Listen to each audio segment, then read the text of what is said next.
Hello and welcome back to the Dugout podcast. This is episode number 47. The season has now well and truly concluded. We've got a lot to talk about this week. I'm joined this week by Ethan Barlow and Laurie Finlayson. We've got the trio back to talk about all things Scottish football. We titled our video last week, "The Season is Over." But Scottish football never sleeps, and that is well and truly the case again this week.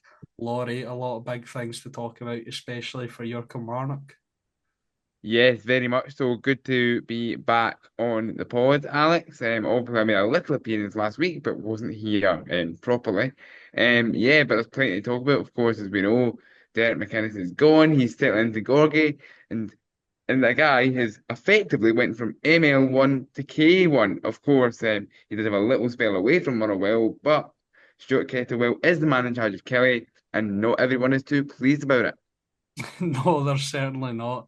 Ethan, on your side of things, maybe it's more it's not up for debate really about the happenings for your club. It's really not a pleasing thing that happened over the weekend. Yeah, Celtic had to taste defeat in the Scottish Cup under Brendan Rodgers for the first time. It was always going to have to come. I just don't think anyone expected it to come at the weekend. I think you look at the context of the game, and I think we would all say it's one of the biggest Scottish Cup final upsets in recent history. But you look at the two clubs, and probably maybe 20, 30 years on from now when we look back on it, and you'll not think of it that way, but it was a real upset, and Aberdeen deserved it on the day because Celtic weren't good enough. But yeah, we've got a lot to talk about because obviously we've got that, which was an upset. We've got a newly promoted team up through the playoffs, which is refreshing because we've not had that recently. Yeah, it's refreshing, but it's also depressing. Well, How many injuries next season? Well, to be fair, if you're a believer in that theory, probably quite a few, because obviously, well, now a quarter of the league's matches will be played on plastic, will it not? Or thereabouts. So, there are going to be a lot of plastic pitches, albeit two pretty much brand new plastic pitches and one old and knackered one, the old and knackered one being at Kilmarnock, of course. Yeah, yeah.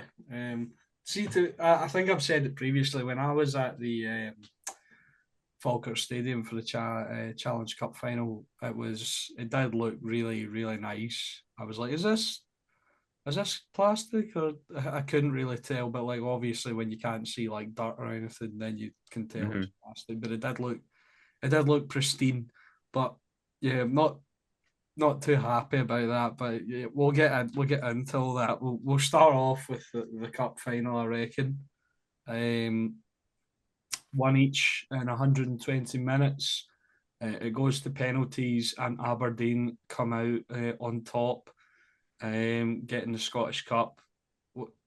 Is that just over 10 years on from the last final that they won?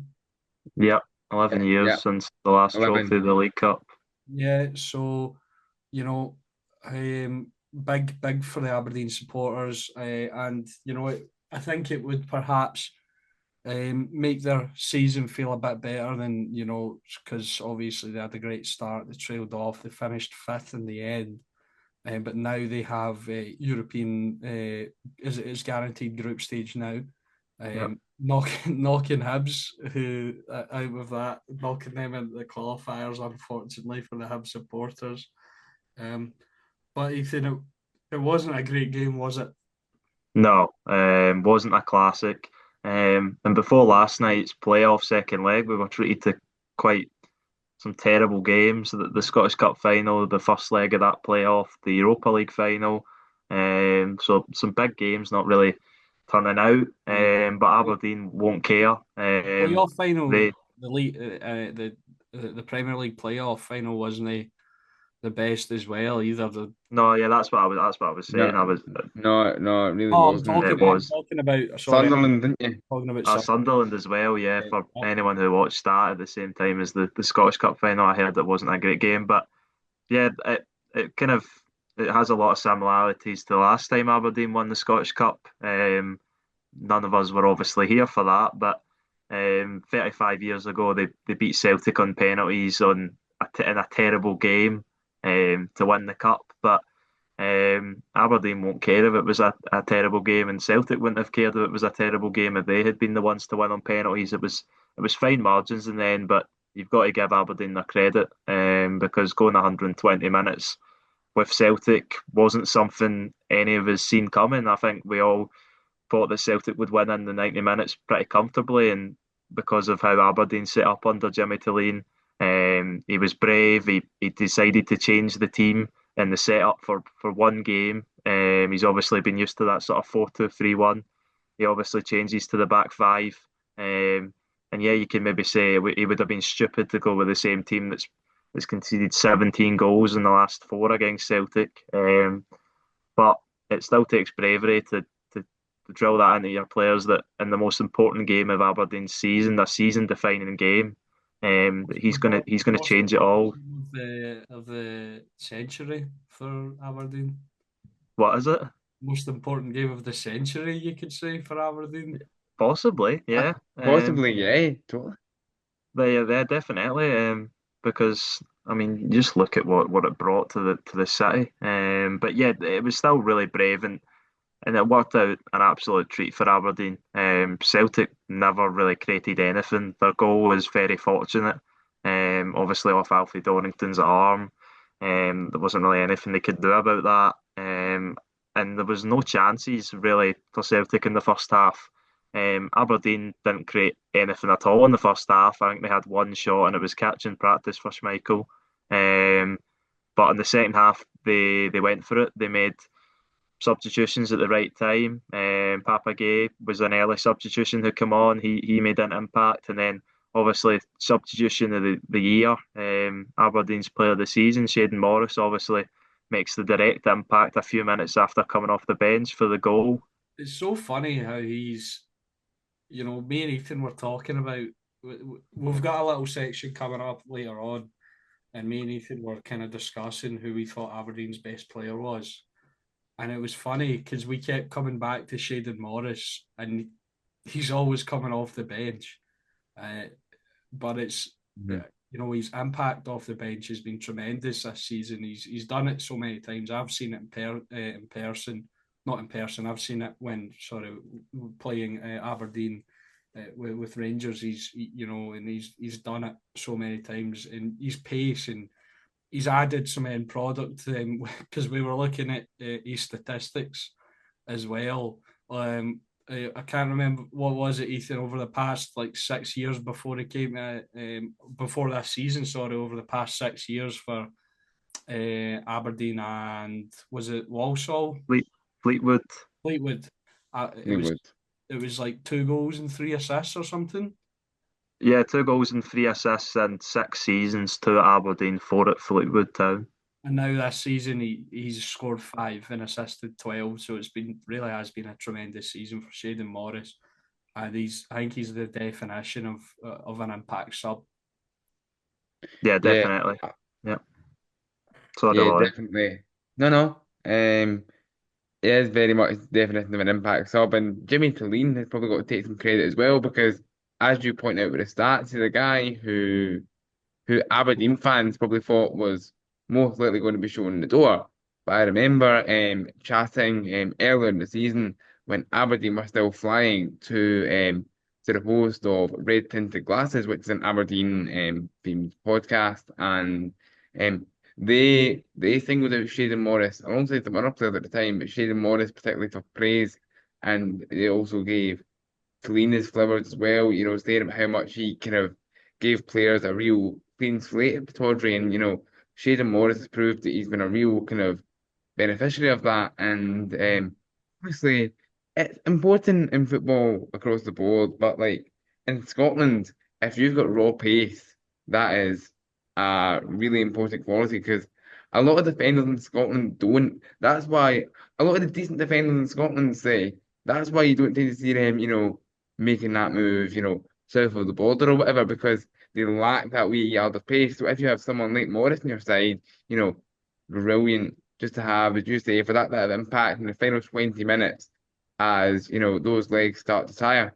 Yeah, and even just another sort of level of praise for him, even in the sort of early stages of the season, before Aberdeen got up and running, and people were like, "Whoa, what's going on here?" I think it was after that. I remember after that first game with St Johnstone, and I was kind of looking at Twitter to sort of get a gauge of, I was watching it, but it was also I was seeing reactions. And a lot of it was we need to get Shaden Morris gone. He's rubbish. Because I think he missed quite a big chance, and he was running into traffic a lot of the time. And he's really come along this season. So yeah, we got sidetracked a little bit, but I think it is important to talk about a player that has basically turned his career around in the one season. He might be a one season wonder, but but hopefully he's not. Like, you never really want to see that from you. You just like to see players doing well, and you like a wee comeback story, a wee success story. So hopefully Shaden Morris can continue this amazing form into the next season for Aberdeen. Yeah, and it's really sort of you must imagine it's really difficult for him to sort of take that role as a player that's going to do his best work off the bench, because he might feel, oh, I deserve to start, and he doesn't get in the right headspace. But he's been happy to do whatever he can to help Aberdeen throughout the season, and it's worked brilliantly for him. Obviously, you could see as soon as he came on, Aberdeen are trying to get the ball out of him, just about to him on the right wing for his just directness, and he obviously gets to the byline, puts a cross in, which maybe isn't getting to any Aberdeen player if Kasper Schmeichel clears it properly, but he obviously didn't. And I think that's the first sort of goal that you could attribute to Kasper Schmeichel error this season, which shows how good he has been. Although he picked his time to make that error from a Celtic point of view, because it's arguably the biggest domestic match of the season, and it's a real error. And you've got to beg the question: is that off the back of the injury, or has he been rushed back? Because it didn't look like something that a normal goalkeeper would do. Never mind. I think we're admitting the best goalkeeper in Scotland this season. He goes for it kind of awkwardly, because he steps out quite far, doesn't he? And the ball's actually behind him. Usually goalkeepers are kind of coming out, from their line, and to collect it. And it's a really awkward kind of save that he goes for, and obviously it bounces underneath him and in. And I was listening. I was listening to I think it was Celtic Fan TV, and they were sort of discussing it, and they were, debating whether it was the injury and he had been rushed back, because I think he'd played one or two games before the cup final, and maybe, well, everything's, you can see everything better with hindsight, but if I'm not mistaken, Sinisalo didn't really put a foot wrong in his time, and if maybe the medical team have assessed Michael and went, he's all right, he can play. However, maybe it's something that they should have spotted and given Sinisalo the start, or it's a freak error. And goalkeepers make freak errors all, like, in their career. It happens.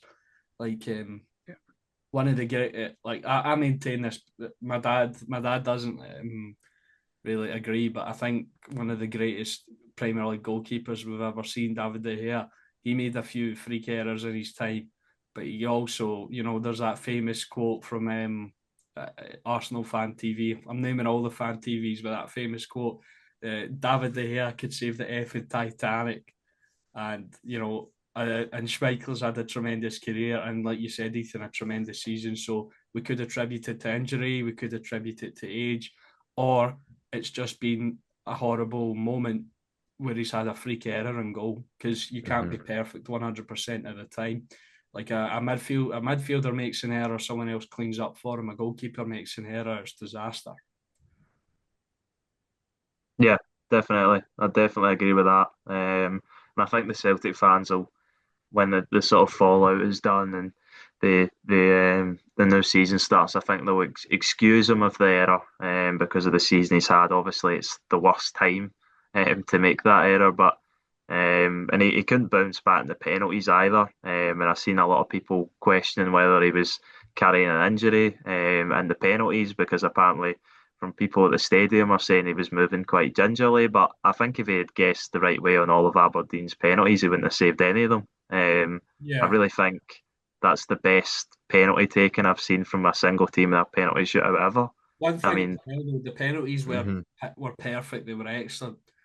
However, they did aim down that side, yeah, so I don't think any keeper would have, Maybe, but they yeah, were but going. I think they were going for that side, perhaps to play off of his injury. yeah, totally. That's how it that's how it looked anyway. But that, as you said, Alex, doesn't take away from how good Aberdeen's penalties were. Um, but yeah, it's one of those like I mean, I suppose in that scenario, maybe I'm saying this in hindsight with a bit of revisionism. If you are if you're the Celtic goalie coach, it's still Stevie Wood, Ethan. If you're Stevie yeah, Wood, right, you've got to prepare for that, surely. You know, as harsh as it might sound, you know, that he's come back with an injury, and if Aberdeen have got their wits about them, and Jimmy Delaney in particular, himself seems a very, astute guy. So you would think they would do that. You'd be kind of prepared for that, wouldn't you? yeah, definitely. That's something that the sort of top clubs in Scotland and across the world would pick up on if a player's carrying a knock and there's a chance that they're not going to be able to get down as capably on that side, and they're obviously going to target that, but it's easier said than done. You've still got to put the penalties in the back of the net, and they Had you, did. And sorry, had you used all your subs by that point? yes, Celtic had. There was a lot of people saying why he didn't come off, but Celtic had used all five subs mainly because Do you Right. not James get an Forrest had to be. extra time? Do you not get a sixth? You Oh yeah, do. you might have done. You might have done Aye. actually. You might be Uh-huh. right. You do. I think So Celtic only made five, so they could have made a sub. he could have done it. So Celtic or Brendan Rodgers could have done what Louis van Gaal did in the 2014 World Cup, where he brought on, well, another former Falkirk goalkeeper, if you will, and Tim Krul, of course, and that's how they end up winning a penalty shootout from memory. What? Where Schmeichel and Krul both played for Tim Krul Falkirk played for one Falkirk? time. Yep. Mate, I don't. There's been some weird players in Scotland, especially, Aye. especially, Scotland is good with them. but yeah, Yeah, I uh, didn't. Sorry, I was just going to say I didn't realise that point, but yeah, obviously Celtic would have got an extra sub for extra time. what's So they obviously what's chose not. do you know what Sinisalo's penalty saving records like? And he's in the lower leagues in England. Do you know much about that or? Let me see. I can probably try and find out right now. While Ethan's doing that, I think Laurie, we can talk about some big kind of moments in the game. That Yep. this towards the end from Dimitar Mitov coming up against Aizen Maeda. He did look a bit leggy, didn't he? After Aye. he looks like, the Duracell battery finally ran out of charge in the last game of Yeah. the season. Even when he stepped up to take his penalty, he looked like he could barely move.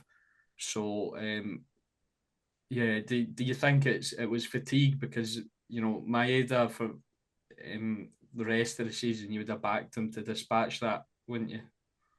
Yes, totally. I think you're right, Alex. I think there's definitely an element of fatigue there because, as you see yourself, he's like the wee Duracell bunny, and he's got all this energy, just boundless energy, and no one can match him work rate wise at all normally. And I'm not accusing him of slacking or anything like that, but he is obviously human at the end of the day.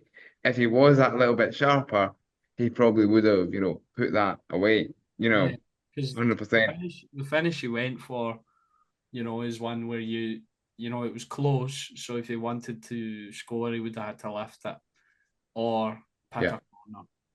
So it is a big moment in the game, and maybe he'll play that back in his mind. But I think there is definitely an element of fatigue for a man who, like you've said, has given so much effort this season. He never stops. He's had the best season of his career. He's had not even like if you put him up against himself, if you put him up against anyone, this is a season. This is a season that footballers like dream of. Daizen has had, and I don't think he should be too criticised for that. But it obviously was a defining moment in the game, I think. And then after that, I think this. I'm calling back to Celtic Fan TV, but I think they had a few good insights where when you go into the extra time, Aberdeen had the momentum because they were like, right, we've had nothing all game, but we've got back into it. Let's say, let's go for it. Let's try and do this. And perhaps Celtic had the mentality of, oh, we've kind of thrown it away, and they had the negative, and Aberdeen had the positive. Yeah, definitely. I'll get to your point. I was just going to say on Sinisalo, from what I can see here, throughout his career, he's faced 14 penalties and saved 3 of them. But last season at Exeter in League One, he faced 8 penalties and saved 3 of them. So, oh wow. So I mean, you could make the case that that's like a really good record, but you still need to have a decision to take him in. And I imagine Kasper Schmeichel was probably saying, "Oh, I'm okay. I want to make amends for my error that's pretty much got us to penalties." But I think you'd be taking a lot away from Aberdeen because still the pressure to step up. And I know history was on the Celtics players' shoulders, but it's on Aberdeen players' shoulders as well. That they're going for their first Scottish Cup and in a long time. So no, the penalties were expertly taken by Aberdeen, and I think for how they conducted themselves and throughout the 120 minutes, I think they deserved to win. And yes, you could say that they were pretty negative and not really in the game, especially in the first half. But they stayed in the game, and then they took their chance. Well, they didn't even take their chance. Schmeichel took their chance, but you know what I'm trying to say. And that's all to sort of spur them.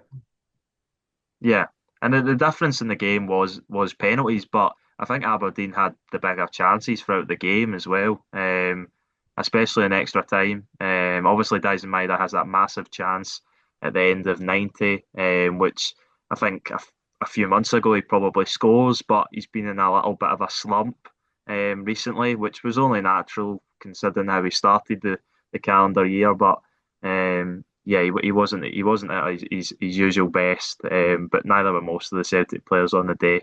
But Aberdeen had some great chances in extra time. I think Jack Milne had one he fired over the bar. I think he was offside anyway. Polvara fired one over the bar. I know Celtic hit the bar, Jeffrey Schlupp, and Engels obviously hit the post in the 90 as well, but they were both shots from outside the box. And Aberdeen, I think Dimitar Mitov obviously made that big save at the end, but I think it's credit to Aberdeen and Jimmy Tillene that how Dimitar Mitov didn't have to have the best game in the world because Celtic, they nullified Celtic so much that Celtic could barely create any chances, which is something that we've been pretty unfamiliar with for Celtic for the most part this season, although it seems to be back fives that will be the way to bring this Brendan Rodgers Celtic team down. You think of Rangers played a back five, they also played a back four in some of the games. Hibs, St Mirren, St Johnstone all got really good results against Celtic playing a back five. So I know a lot of teams in Scotland do play back five, but maybe it's something for other teams to consider next season, and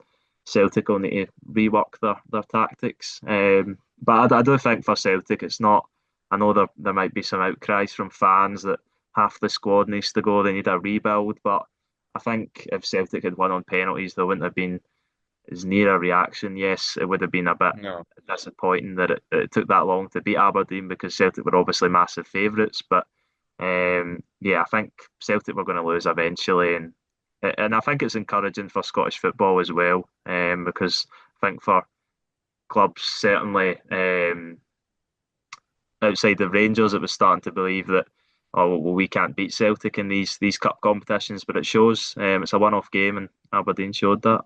So we've just had a brief break. We've got a few more things to talk about. Ethan, I think you had a few points on the final to continue on about. Yeah, I just wanted to talk about the sort of magnitude of what Aberdeen actually done on Saturday. Obviously, Celtic were looking to win their ninth treble, and it would have been their sixth in the last 9 seasons. And another ridiculous thing for Aberdeen, a stat that I seen when I was doing a bit of looking into how the teams have paired off against each other recently. Aberdeen hadn't won any of the last 30 matches against Celtic. The title day on 2017-18 season was the last time that Aberdeen beat Celtic in a match. And Aberdeen had only won 4 of the last 50 games between the two teams. So, I mean, everything pointed towards a Celtic win, but that's where you've got to give Aberdeen massive credit, because they were the ultimate underdogs. And I know I've said it already, where you might look back on this and think Celtic, Aberdeen, two of the biggest teams in the country, but with the way that it's went recently and the way the games have went this season, and you've got to remember Aberdeen lost the last 4 games of the league season as well. There's a few Aberdeen players that I thought were especially good. Dimitar Mitov, obviously, but Jack Milne, he done an excellent job. He had to come in into that back three, and I believe it's only his second start of the season for Aberdeen. So massive game for Jimmy Tilleen to throw him into, and I thought he was brilliant. I thought Graham Shinney was really good as well at his age, playing 120 minutes, taking a penalty. And it was a nice moment for him. He was saying after the game how it was 10 years on from when he won the cup with Inverness, obviously, and it was on his 300th Aberdeen appearance as well. So a perfect day for him. And then the other one that I was going to, he didn't really play much of an effect in the game, but it was nice to see Jack McKenzie get on, obviously, after what he had to go through a couple of weeks ago at Tannadice. And then for Celtic players, most of them were poor, I would say. I thought Cal McGregor was okay. Obviously, he missed his penalty, and he'll have to deal with adversity that I don't think he has dealt with yet at Celtic, on a personal level. And the Celtic player I thought was actually the best was Greg Taylor. I thought he was the best Celtic player. He obviously started the game at left back and then moved into the central midfield, as we've seen him do against Mirren in the last day of the season, and that's possibly Greg Taylor's last game for Celtic. I think he deserves a new deal, but it's whether him and the club can find an agreement on how much he deserves. Otherwise, Celtic are probably going to need to go into the market for another left back to join Kieran Tierney. Yeah. That's still an interesting situation there. Definitely, because I think the sort of the opinion of Jeffrey Schlupp has gone down a little bit amongst the Celtic support. Before, I think when we were talking about it many months ago, the thing was Taylor would leave. Schlupp's contract was expiring at Palace, and they would bring him in on a free to join Tierney, and that would be a pretty strong duo. But I believe, like I said, the opinion of Schlupp has gone down a little bit, and he hasn't maybe performed too well over recent times. So yeah, it's definitely an interesting sort of thing to talk about, Celtic's left back situation, because they will definitely need someone to help back up Kieran Tierney, because there's no question out of those 3 players, Kieran Tierney is the best out of them.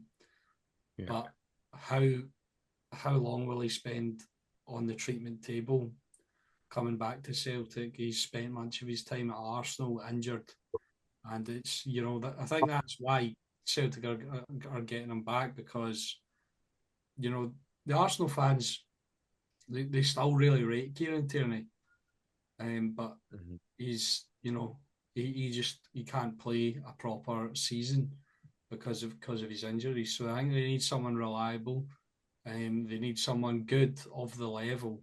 Obviously they won't. I don't think they'll get someone of the level of Kieran Tierney, but they need someone who can, come in and maybe play for prolonged periods of time. Obviously, you would hope that Tierney doesn't get injured, but if history is anything to go by, we will. I think that backup will get a substantial amount of games over the next couple of years. So I think they need to bring in someone who can step up to the plate. They can't have no disrespect to him, but they can't have an Anthony Ralston level backup. You know what I mean?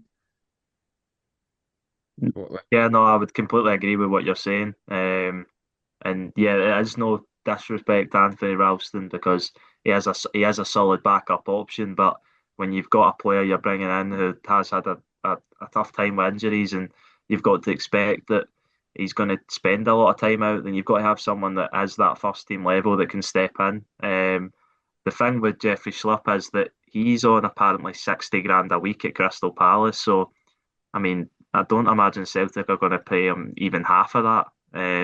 So I don't. I mean, he'd have to take a massive wage cut to come to Celtic. Whereas Greg Taylor, okay, maybe he's asking for a little bit more money, but I think he would be able to pay him under 30 grand a week, and way under 30 grand a week possibly.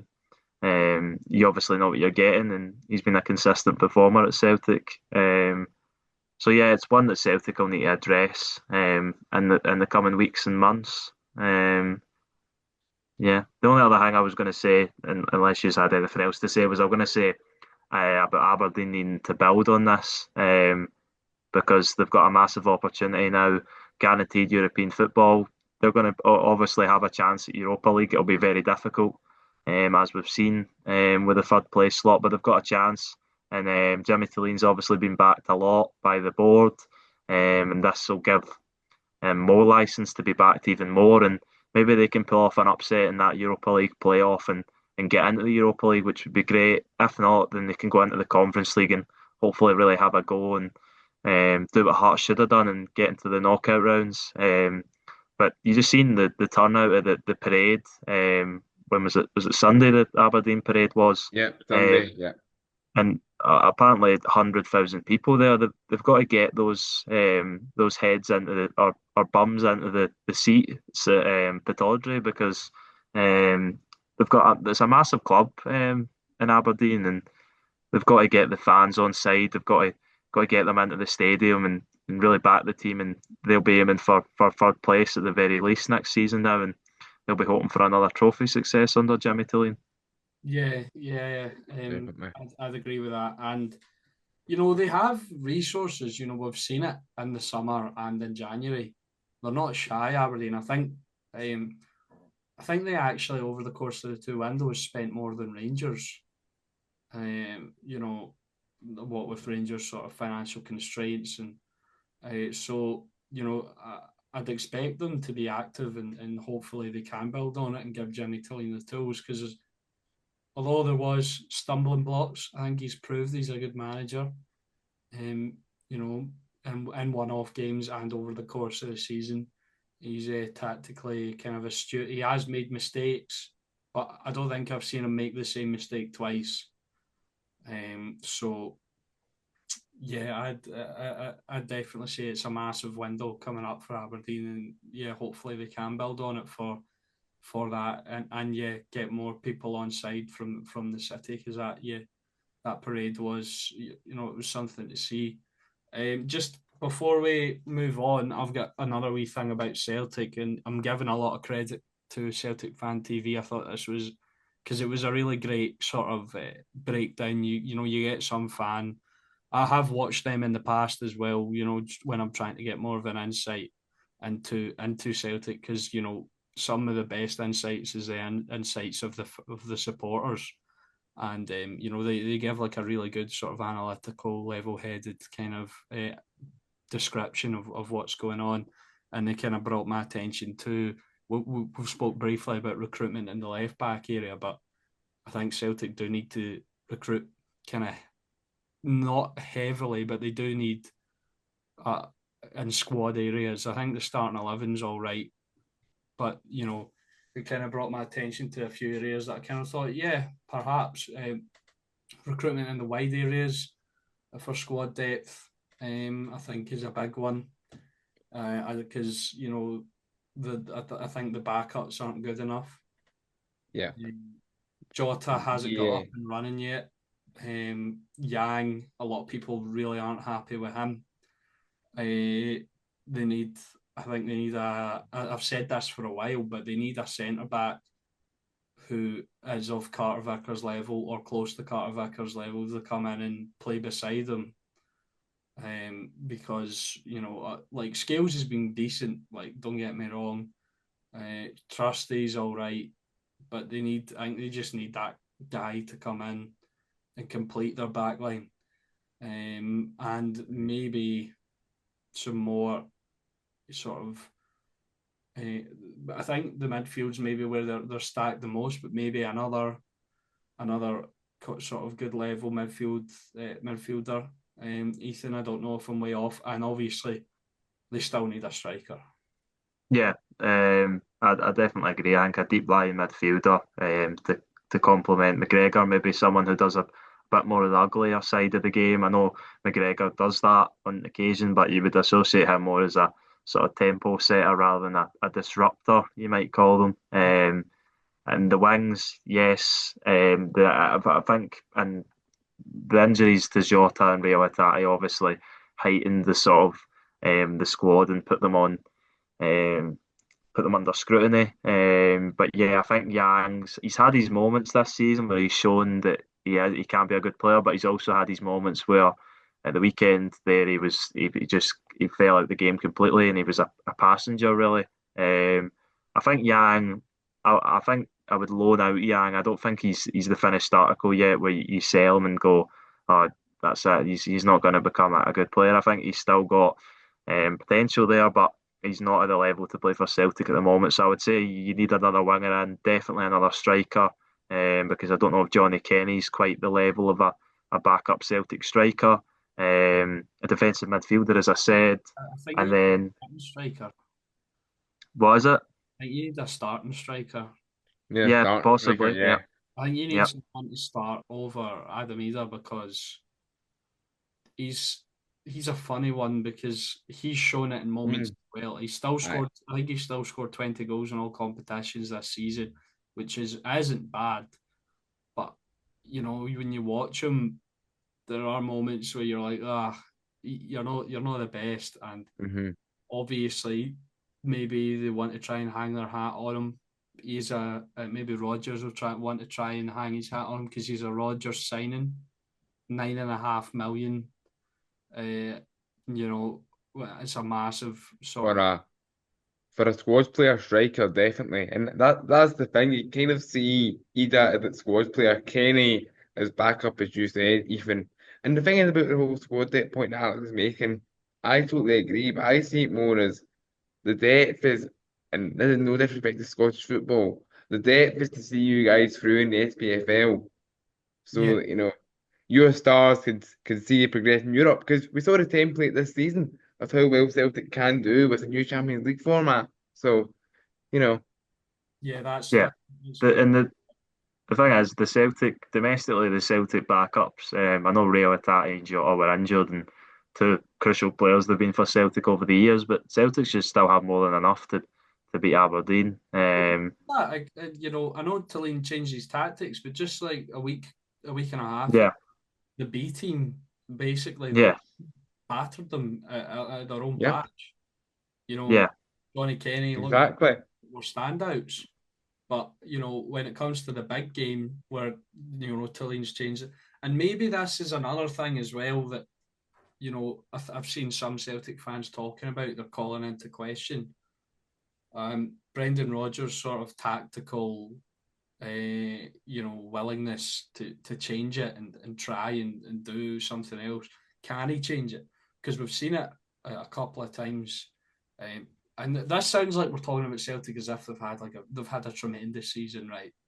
Before we get into all of this, but we've seen it a couple of times. I think it kind of started maybe in that League Cup final where Rangers, 3 each, and then Celtic won on penalties, and then Rangers beat Celtic 3-0. Freak result, right? Freak result. And then they beat them again. You know what I mean? And then they draw 1 each with them. And you've said against back fives, they've struggled. And maybe, and maybe this is a thing. And I've seen Celtic fans talking about it. Rodgers is sort of not, can he change tactically, or is he not willing to change tactically? Maybe that is a slight concern going into the next season. Yeah, I think it's. I don't think it's not. I think it's like a. I think it's like an ego thing for Brendan Rodgers. I think he's kind of just he has his mind set on the way he wants to play, and he wants his players to play. And if another team's doing brilliantly to nullify that, which you've seen Rangers do on multiple occasions this season, he's sort of he just kind of thinks, well, this has worked for so long, and we've got so much success, so it's going to work. Where needs to step back and say, right, we need to do something a little bit different. And he has done that this season. You think of Celtic in Europe, how they always were quite attacking and too attacking in previous seasons. They obviously went to Dortmund and get hit heavy, but then he reined it in a little bit when they went to Bergamo, and they obviously got a great result, and it kind of catapulted Celtic into a decent Champions League season. So I don't think they took Bayern Munich to the last dying seconds of the game by, I saw a lot of people, you get your Twitter football fans going, oh, they parked the bus for 90 minutes. But, people that I think a lot of these guys are guys who don't really watch it or haven't played it, or because to hold Bayern Munich at bay and defend, I watched that game defend the way they did, but the difference was, see, when Celtic got the ball and got out, they looked dangerous. They could have had 2 or 3 or 4 goals in the first half. And I think that was the main kind of difference between parking the bus and just having no attacking outlet. But they did, they defended, they picked their moments, and unfortunately they didn't get the result in the end. But maybe that is an example where we've seen him change tactically. Maybe it is an ego thing. Maybe he reined in his ego going against the likes of Atalanta and Bayern Munich, going, these are really good sides, but going against a Rangers side that he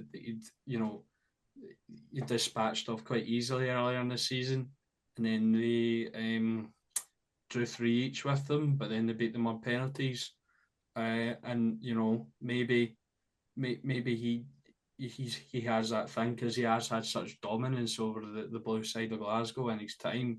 Maybe it is an ego thing, and maybe or maybe he's thinking about changing it for the next season. You never know, but I just think that's another interesting talking point about sort of Celtic's kind of flaws and maybe going into their recruitment in the summer.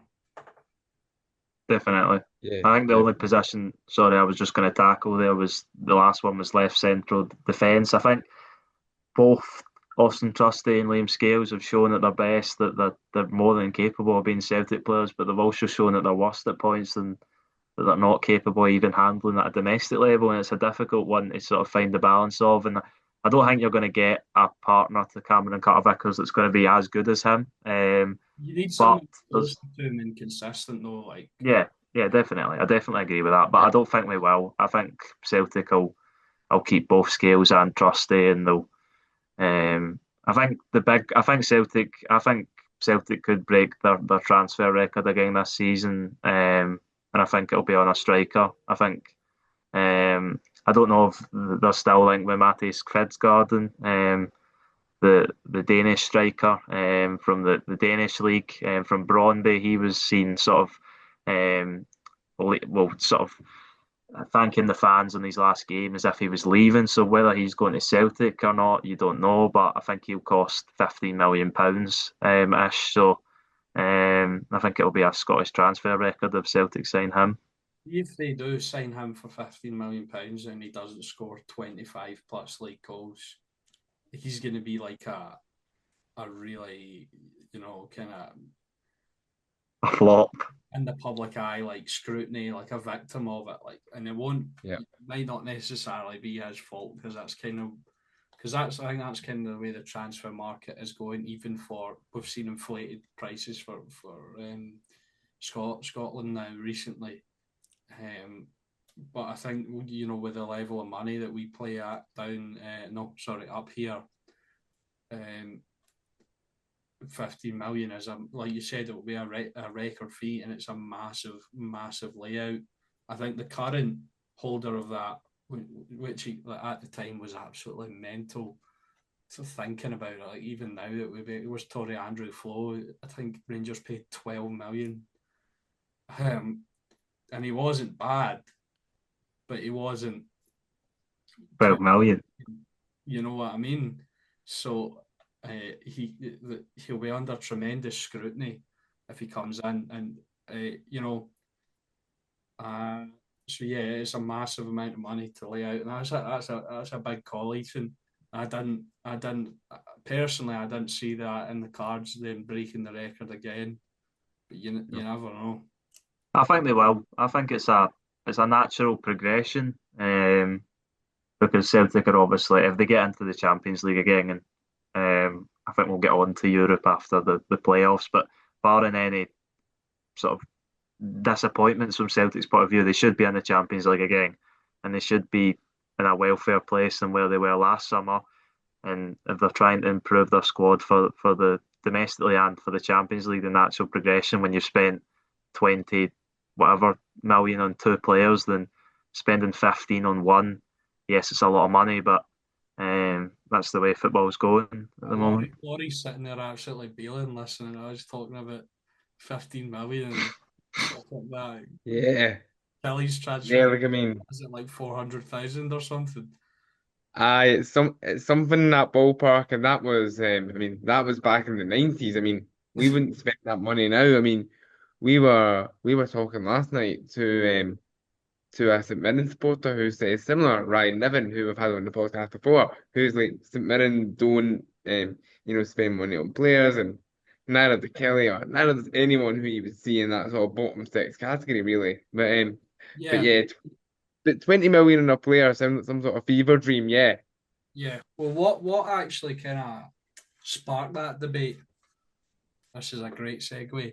We were watching the the playoff final, and we were just in the uni chat, and I kind of went Ronan Hale to Kelly or St Mirren if County go down, and we checked his contract until 2027, or I don't know, and I think we kind of came to the conclusion that maybe Kelly and St Mirren wouldn't sort of lay out the money to bring him in. He's more of a, I think he's more in the financial reaches of a Hibs or a Hearts or an Aberdeen. Yeah. But yeah, so we have a new team in the Premiership, two new teams in the Premiership for the first time in a while. We alluded to it earlier, now 3 plastic pitches. As Laurie would say, life on plastic. It's fantastic. He's probably got one of the T-shirts. But I've not bought one yet. Shout out to Night Design who make them, but I've not bought one. yeah, but and after what was possibly the worst game of football I've ever watched, we were treated to one of the best games of football I think I've ever watched. Yeah, Yeah, I mean, definitely. Sorry, aye, Laurie, on you go. the second leg was brilliant. The first leg, well, we don't even really need to talk about that. I mean, what I will just say quickly is the Livingston supporter who Oh did what he yeah, did at the end of the game, a disgrace, right? That's as far as that's going. But the game last night, as we record this, was superb. Obviously, when Ross County goes two up, you think, right, is that it? But I mean, fair play to Livingston for showing such great resolve and getting that next goal, and that's what turned the tie around. I'm just going to jump ahead a little bit here. Robbie Muirhead, by the way, and it's not the first time he scored a goal. It's not the first time he scored a goal like that. Just type in Robbie Muirhead's name to YouTube, and you'll find him brilliant when he scored, including some of his youth career as well. I'm pretty Yeah, sure he scored brilliant. an absolute banger in the Challenge Cup final when I was there as well. He's prone to a nice goal. Aye. He only scores bangers, and he's a striker who takes long throws as well. So Oh my God! See, watching that, it was like Livi is Davy Martindale been in touch with Arsenal's set piece coach? Like, what was going on here, man? Just long throw after long yeah. throw.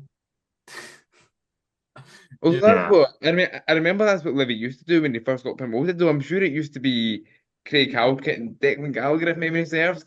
They would basically take it in turns to do the long throws. This was when I didn't even David know Martindale was Hampton maybe. Gallagher were at Livingston. Yep. They My were there. I think maybe Gary Holt was manager at the time with David Martindale working behind the scenes. God, I Gary think it Holt was the happened manager. then. Uh, Aye, manager in inverted commas. Yeah. I mean, spoke yeah, to but Gary Holt recently, but didn't speak too much to him about the Livingston tenure. what'd you say?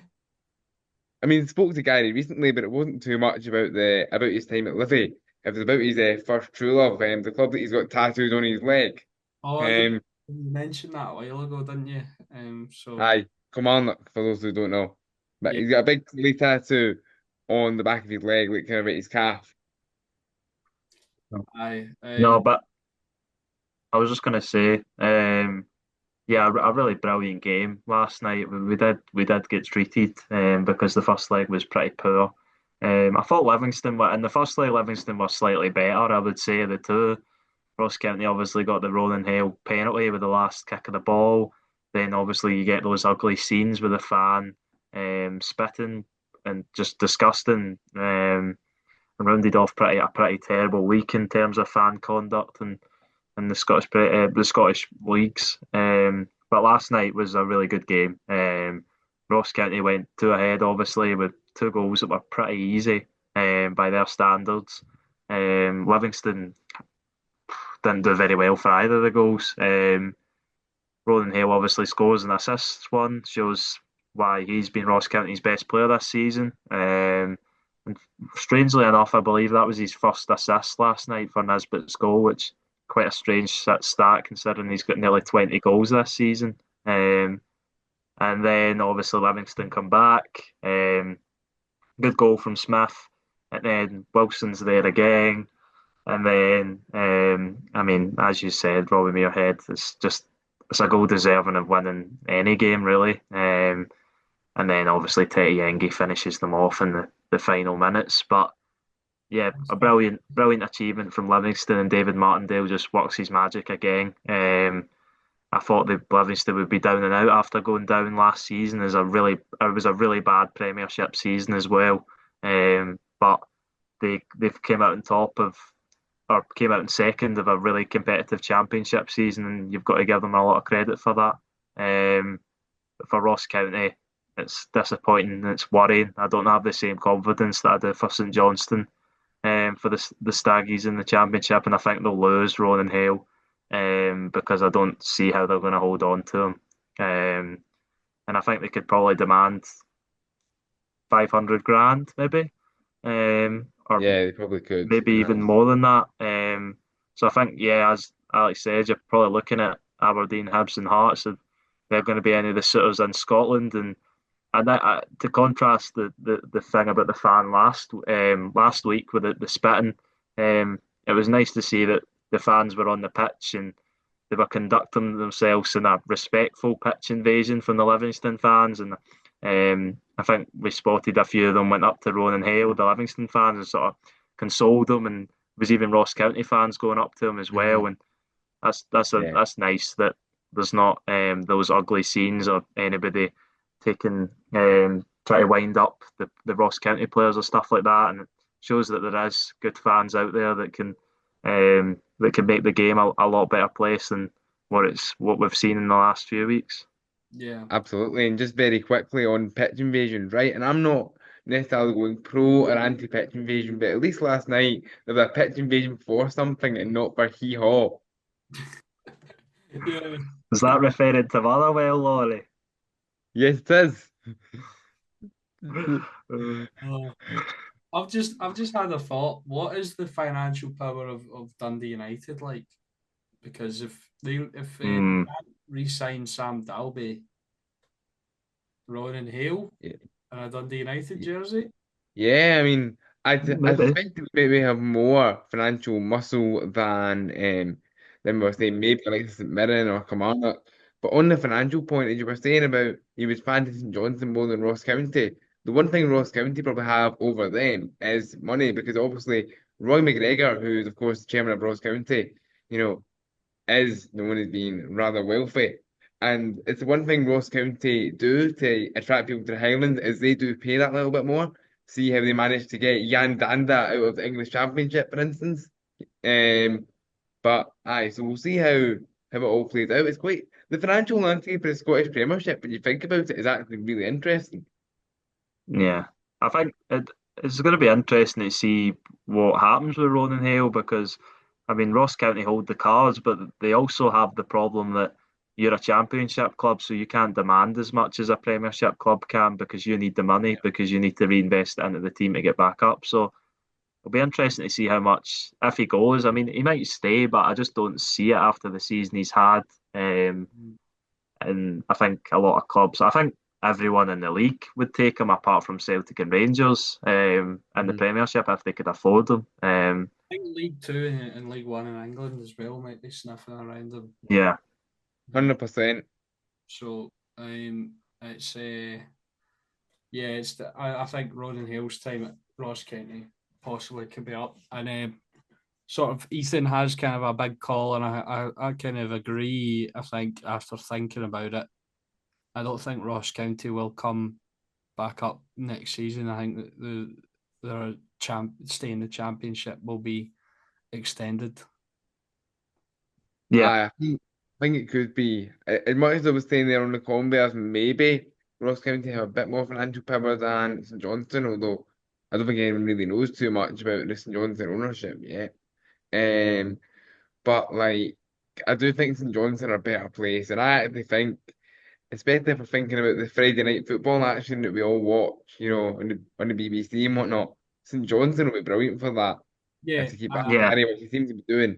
I think their style of play and their manager and the kind of players that they have, if they can hold on to, I think their players, the sort of attacking talent that they have, is just sort of in that region that's like they're very good, but they're not quite rolling in the heel. So I think they can stave off people coming in to Yeah, take them off their hands. So I think with the players that they have, because I think one of their main issues this season, St Johnstone, that we kind of looked upon was their sort of leakage of goals.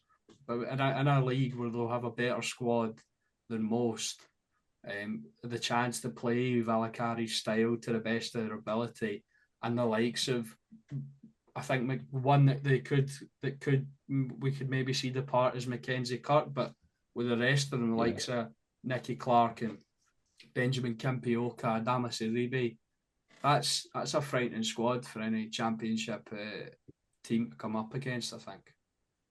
Absolutely. yeah, Another good thing with St Johnstone as well, I think it was just yesterday, they made their first signing of the summer. Experienced championship defender Jack Baird has obviously been at Morton, been at Ayr United, but of course he had a spell at St Mirren as well, and I think he did play in the top flight there. So, that's maybe not one that will be flashy, but it's a solid signing and they're being proactive already, so that's solid for them.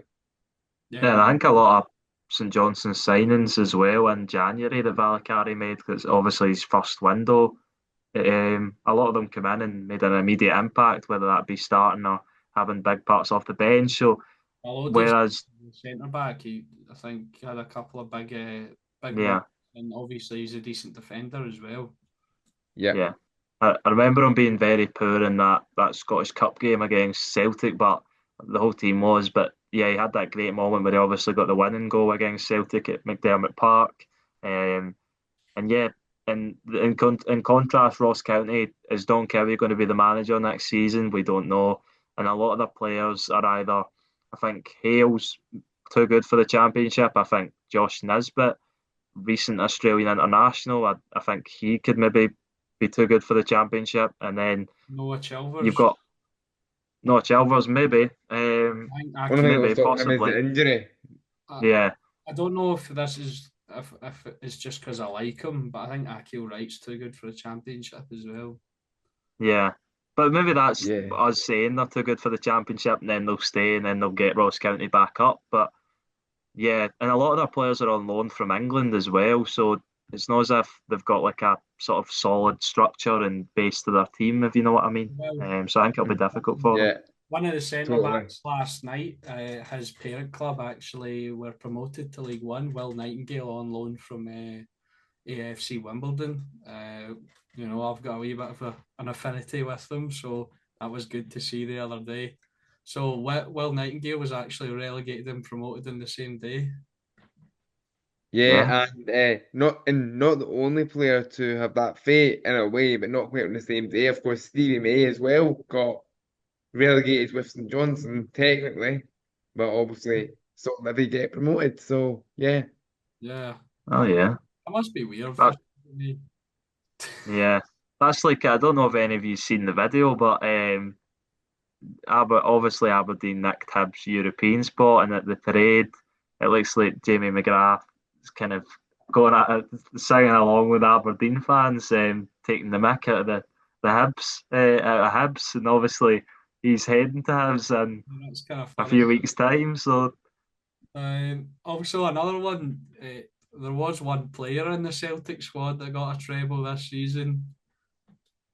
Jeffrey Slip, Jeffrey Schlupp, yeah, he yeah, yeah, played in the FA Cup first round or something, I think. So yeah, and he's the or probably third round, whichever one the Premier League team gets into, yeah, third or fourth round. But I think I read something that he's the first ever player in history to win both in the same season. yeah, that's some achievement. uh, I think he played like 10 minutes or something in one of the earlier rounds against like Oldham Athletic or something like that, but he still gets a medal, so still Absolutely. all count. yeah. So yeah, you take it. So that's kind of that for the games. We've spent quite a lot of time on them. We've got a couple more things to talk about, sort of some managerial talk. Now we've got the games out of the way. Back to the news. We alluded to it earlier. Kilmarnock have appointed their Derek McInnes replacement, Stuart Kettlewell, former Motherwell and Ross County manager, and he's come into a lot of mixed reaction from the Kilmarnock support. And personally, for me, it's a bit of, I think it's not very an inspiring appointment. I think the word's been used quite a lot, but it doesn't seem that way. But Laurie, we'll come to you first. What's your thoughts with your new gaffer? Yeah, I think you've summed it up pretty well there, Alex. I mean, it's very much mixed feelings because I actually don't think he's the worst option. But as Oh, you've said he's yourself, not the worst, but he's not aye, the best, you could say. no, exactly. And you're right, it lacks a bit of, you know, like originality or it lacks a bit of, just anything that's not this managerial merry-go-round and boring, dull, uninspiring, as we said. But you know what? He does have some things which do align quite well with Kelly, and he himself said he's the right fit in terms of he does look at developing younger players, which Kelly always said he looked to do, and we've got a good academy to do it. I mean, we've just won the under 18s like Scottish Youth Cup, but and obviously David Watson's came through, Bobby Wales recently, who we've got some compensation money from, has moved to Swansea. Um, one of our young players maybe off to Norwich as well, but there's also rumours that Kettlewell's made him stay, young midfielder Ruben Cooper. So it's one of these things where we might be able to, get the younger players through, which is good. And one thing which Stuart Kettlewell spoke about in his interview, which I did like in fairness, was he spoke, as a lot of managers in Scotland do now, about player trading and wanting to engage in that a bit more. Because Kelly, as even you guys will spot, are bad for letting certain players' contracts run down and not sell them when the stock's high. So there's that, but then you don't know how much of it's talk. However, I do have some reservations over certain things, and I'm sure you two will get into this as well. Style of football being one, and actually another thing, which I think will get on Kelly fans' backs more generally, not so much mine, but just the fan base. Some Kelly fans did not like at all the way Derek McInnes handled things like the media and whatnot, and the way he kind of used it to his advantage. Stuart Kettlewell to me is kind of similar. and then he likes a good 20-minute press conference. Um, Aye, so we'll see how that one plays out. But you know what? I'll get behind them. I know some Kelly fans are being a little bit knee-jerk with some of the reactions, but I'll get behind them, of course, starting with the Ayrshire Derby on the 4th of July, granted it's a testimonial game. And then, of course, we've got the League Cup group stages thereafter. Yeah, I think it's an interesting appointment. I don't know if I thought Kettlewell would be back in the Premiership as soon. I think it was what was it November that he obviously left Motherwell after the abuse he got from the Motherwell fans, and I think he over his time at both Motherwell and Ross County he done good jobs, or okay jobs. It was just a kind of sour end to his Motherwell tenure, and I think yes, he's not always been one branded with playing the most elegant football in the world, but it's a results business, and if he can go to Kilmarnock and he can turn Kilmarnock back into a top six team, then I don't think there'll be any complaints from the fans. Obviously, that's going to be a hard task to do. But that'll be, I imagine, his aim. That'll be the player's aim. And I've got an interesting stat for you. Take this with a pinch of salt. According to FootMob, I've just looked it up. Derek McInnes had a 38% win rate at Kilmarnock over his tenure. Kettlewell had a 42% win rate Yeah. at both Ross County and Motherwell. So they're stats that play into his hands. If you're Yeah. talking about statistically, if you look at that, and I know it's not just about that, but that would tell you it's a slightly better appointment. But obviously, what Derek McInnes done, he done some brilliant things with Kilmarnock. Obviously, took them on a run in Europe, got them promoted to the Premiership in the first place. So yeah, I think it'll be interesting to see what Kettlewell can do at Kilmarnock. I think it's a steady appointment. hmm It's not as what is maybe crazy as a. It's maybe more of a sure appointment. You know what you're going to get with Kettlewell. He'll probably keep Kilmarnock up, and Yeah. maybe he'll push for top six. But you're not going to get maybe the other candidate that could have been Tony Docherty's irrational style of football, his gun ho style. But it's a results business, as I said. And if Kilmarnock are doing well and they're in the top six, if they manage to push for that again, then they won't care.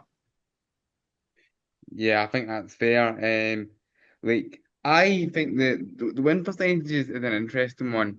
Obviously, compared to Dale, maybe at a smaller sample size, but I actually think he may fit for us kind of result wise. But I think Kelly fans have actually, and I'm gonna be controversial here. It was controversial enough on Saturday night on the Kelly View before it was all confirmed.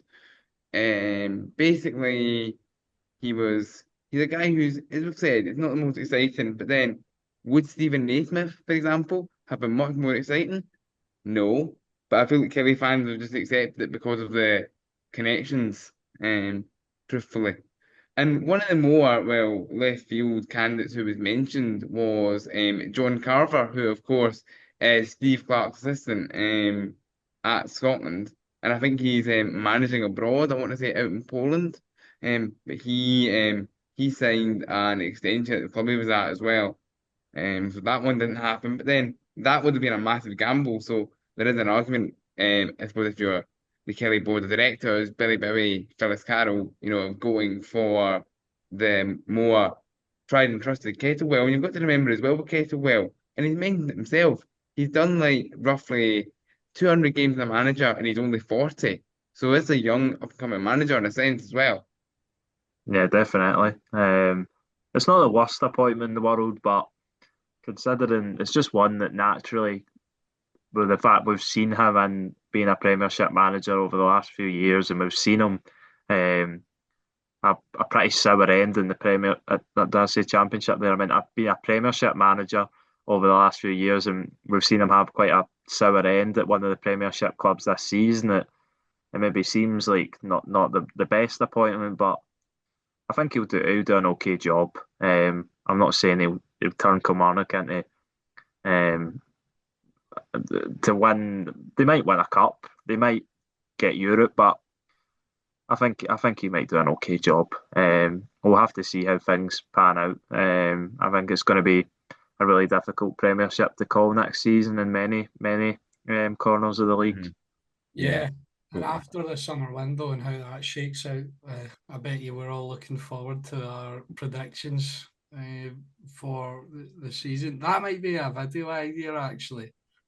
Coming up, we should look back at what we said and see Yeah, we should. what we got. Ooh. But yeah, going from one former Motherwell manager to another now. Michael Wimmer has departed Motherwell to become the manager of German side SSV Jan Regensburg. Well done. I hope that was a good pronunciation there. So this is Motherwell's statement. After the final match of the 2024-2025 season, Wimmer travelled back home to Germany. He reached out to the chairman and chief executive of the club to inform them he would like to remain in Germany to take up a position as manager of Drei Liga side SSV Jan Regensburg. Wimmer explained the reasons for wishing to accept the new role were predominantly due to major family issues that have recently arisen in Germany. Following extensive conversations with Michael, the club very reluctantly negotiated a compensation package with Regensburg. I think this is Wimmer's sort of statement. I would like to thank the board and all the staff at the club for the way they welcomed me to Scotland and also supported me so much from when I arrived in February. They have done everything to support me and my family during my time here. This has been an ongoing, extremely difficult position that I've found myself in, and the club have done all they could to support me during these challenging times, both whilst I was in post and while I have been back in Germany. I'm sorry to all the Motherwell fans. The support you have shown me has been outstanding, and I have loved learning about this wonderful club. This decision was an extremely hard one for me to make. However, I decided to move back home as I need to put my family first and be with them. And I want to thank the board for the understanding shown through these challenging times. I hope the club can continue to progress next season. I really enjoyed the time I spent in Scotland. There are great people at the club who are ambitious and want the best for the club going forward. I only wish everyone at Motherwell FC the very best for the future. The club wishes Michael and his family the best going forward. The club will now start the process of recruiting a new manager with immediate effect. The club will be making no further comment at this time. So, Yeah, I was just thinking quickly on that. That's a really, really good statement from Michael Wimmer himself. Of course, only 12 games, some of them are memorable, of course, winning at Ibrox, etc. But, I was excited to see what they were going to do this coming season, but it's pretty simple, and I'm sure even you'll back this up as well. It's a case of family comes first, isn't it? Yeah, definitely. As you said, I was excited to see what Vimmer was going to do with that Motherwell squad, because he'd shown promise in certain games this season and the short time he was here. But it's a frustrating one for Motherwell. But at the end of the day, it's out of their hands, and there's things that are bigger than football. And if his family is unwell or something's happening at his home country in Germany, then you can't stop him from going and pursuing that, and quite rightfully so. It's just this comes frustrating for Motherwell because it looked like they were starting to build something, but obviously now they're going to have to build something under a new manager, which will be exciting and interesting in the fact that it's getting another new manager, but it halts the progress a little bit. But I think the Totally. favourite is going to be Tony Docherty, obviously relieved of his duties at Dundee, and he's looking like the front candidate as we're doing a sort of musical chairs. Everyone swaps managers in the Premiership. I think we're going to have nearly half of the league new managers at the start of the new season. I think five, if I can count properly, at the moment. Because you've obviously got Rangers, Hearts, Kilmarnock, Motherwell, and and Dundee, Dundee yeah. all having new managers, and then that's not that's the all the other managers stay. I mean, Stephen Robinson could easily move. Obviously, a lot of interest with him. So it's going to be a really unfamiliar league come July or August, whenever the season kicks off. But yeah, it's interesting for Motherwell. I've seen that as we're recording, they've just signed a new player as well, Austrian from the Austrian league, Lucas Fadinger, who's a defensive midfielder. So that's a really bit of a weird name.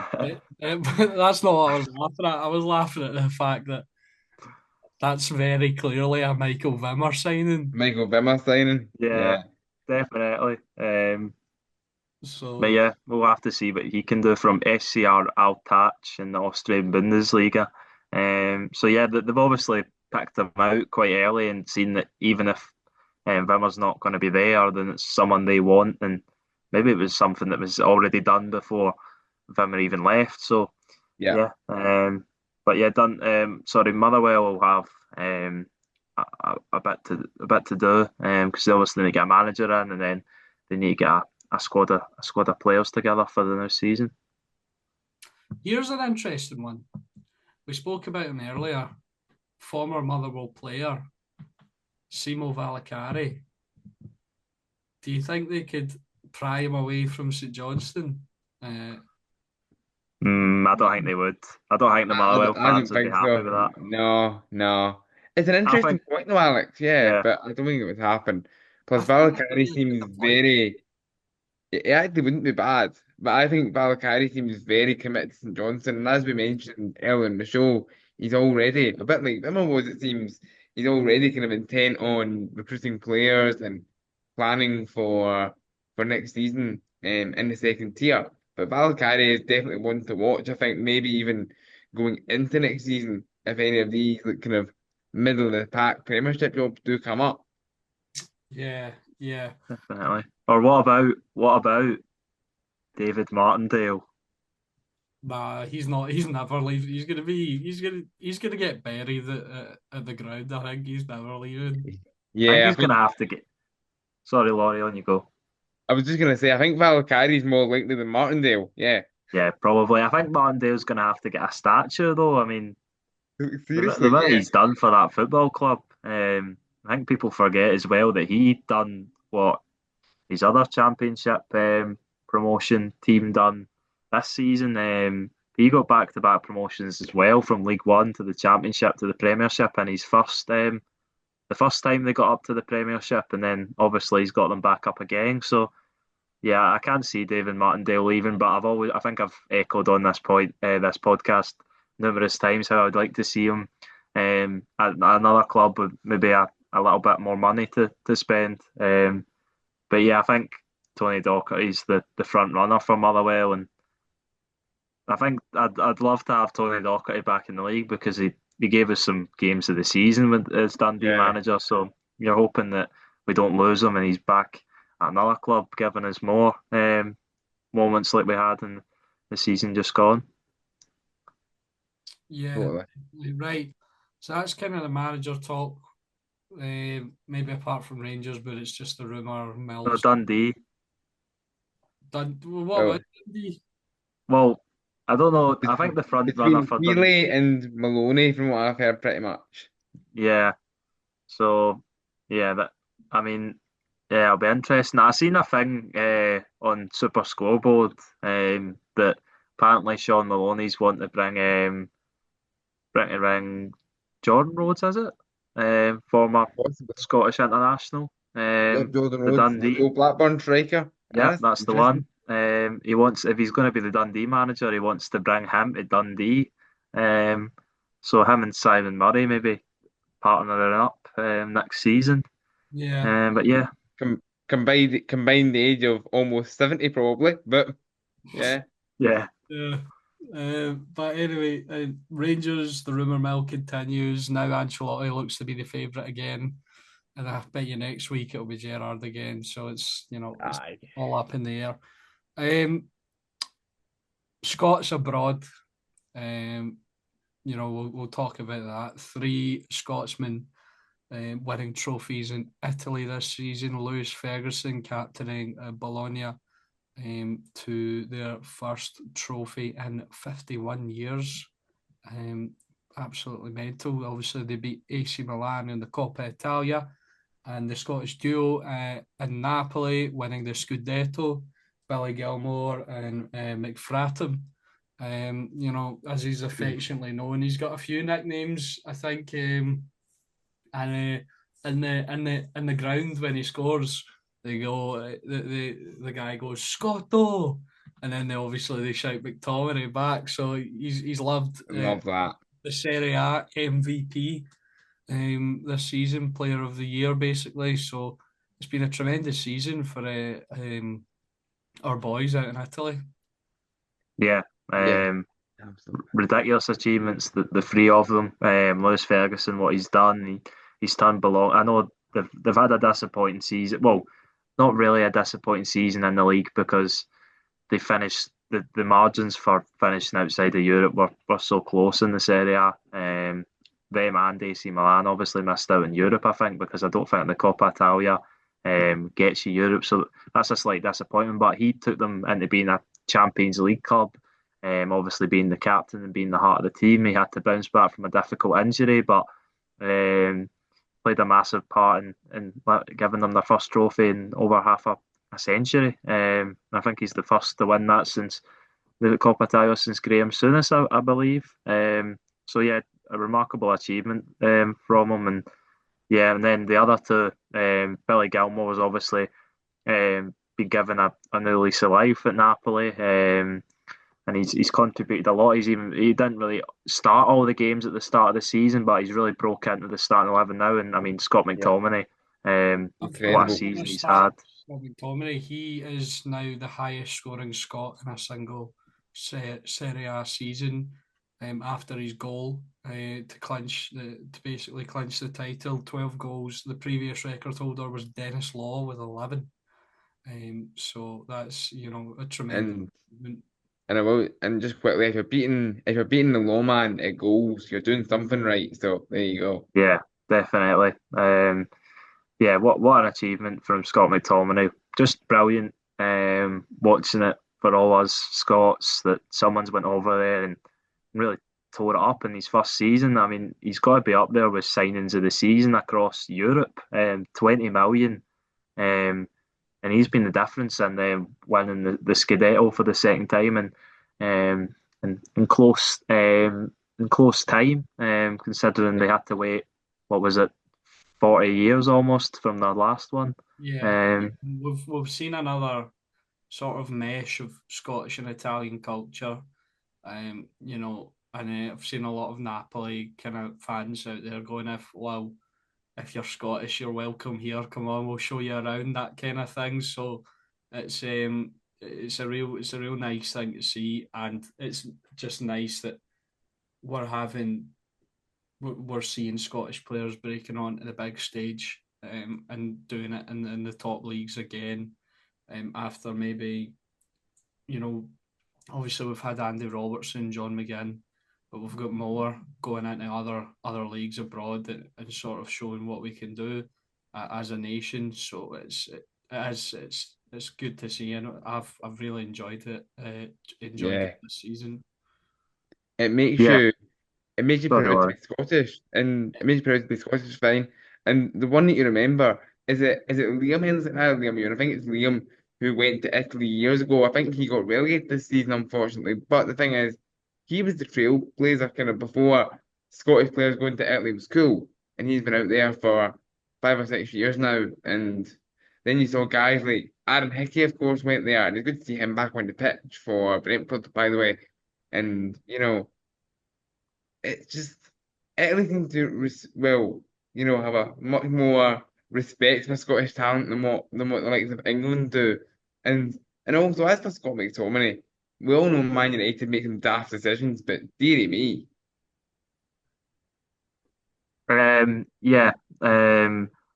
What he's done there, I mean, how loved he is over there is crazy. I mean, he's up there with Diego Maradona and the sort of Napoli sphere, and obviously he's not quite there yet. But I mean, to go there and be the difference and be the lead, and I mean, the last time Napoli won the league, they had some really, really good players. I mean, they had Victor Osimhen and Kavisha Kvaratskhelia. But Scott McTominay's been the lead on this cast. What an achievement and brilliant, brilliant story for him, and hopefully continues it in the next season where he'll be in the Champions League. Yeah, yeah, and I think it kind of feeds into what we've seen of players departing Man United and excelling Yeah. as well. I mean, even Anthony at Real Betis, he's a player who I thought was beyond help. Even he's doing well. He's been class, and well, tomorrow he has a chance to bring a European trophy home to Betis. So it could be That's arguably a bit of revenge in a way. Yeah, yeah, and also I think their club legend Joaquin said we have to get him at all costs. Basically, he basically asked the fans to chip in and stuff like that so they could afford him. Uh, you know, yeah. so Tenner ahead. basically, aye. So he's really sort of revitalised his career as well. But I wouldn't say McTominay was in sort of a dire because he was good beforehand. No, he was. Yeah. Then it Totally. was funny as well. I was reading comments with McTominay and someone saying he always annoyed me in the middle because he couldn't really hold the ball that well, but he was so much better up top. And he said Ten Hag was the one that got the best out of him, and I just had to reply and go, No, actually, no. it was Steve Clark who initially started playing him up sort of further forward. So Yeah. chill out. And and to be fair, Alex, Clark has admitted this, that he had the conversation with McTominay about where he wasn't too happy with his football at Man United, and Clark was like, basically, come to Scotland, come play with a smile on your face, and then the whole playing him further forward and the whole goal scoring run started, and then he started playing well and playing again for Man United. So that one is very much on Steve Clark, not Ten Hag at all. Yeah, yeah. But yeah, just yeah, good to see, like we said. So Yeah, this has been a long one. We did have another maybe section that we wanted to do, but we might need to put that into another episode. But yeah, I've really enjoyed this personally. We've talked a lot in depth about sort of the games and players, managers, and it's yeah. Today I thought we might have struggled a little bit because there weren't very many games on, but I think this might be one of our longest ones yet. Uh, yeah. boys, I don't know about you, but I've thoroughly enjoyed it. Yeah, absolutely loved it. Again, as you say, you think the end of the season podcast, you're running out of content, but honestly, you're not. The fact that we're gonna have to run this next wee segment on, which you can stay tuned for a new episode, is saying something. And of course, we shameless plug. I mean, Ethan and I, this is podcast number one of the day, so you can probably guess which podcast we're going to be on later tonight, talking about respective teams as well. Oh yeah, Yeah. Yeah. No. I had a great time. It's been a good season, and hopefully, next season we can be even better, and hopefully the football's even better. But it's been a good season, and it's been fun doing this. Almost 50 episodes deep, so on to 100. yeah, Yeah, definitely. and there will be content over the summer that we'll try to do. We've got a couple of ideas in the bank. Obviously, there'll be transfer rumours, managerial appointments. There will be news to cover. I think we did a couple last season where we sort of looked at the squads and sort of said where we wanted recruitment and that sort of thing, and looked at the rumours. So there will be content coming. Thank you to everyone for watching and listening. Make sure to like and subscribe. Go check out the Twitter at the Dugout 2024. Thank you and goodbye.